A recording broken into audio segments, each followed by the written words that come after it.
Hey guys, I'm going to show you how to use the Boolean advanced search method. So the Boolean advanced search method consists of the three Boolean operators, which is and, or, and not. So, and since I'm using the topic of sports psychology and sports, I would put it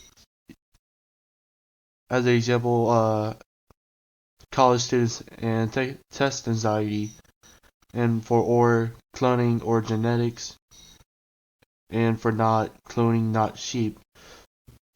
And I have it set up already right here. For for the first one, it's psychology or sports,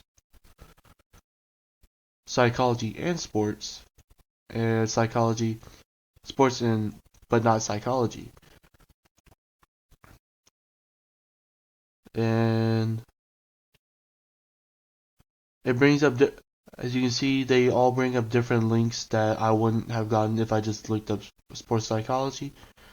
Though for psychology or sports and psychology and sports, some of them will come up as for psychology or sports is an and or situation, while psychology and sports is requiring to have both of the words in the search link.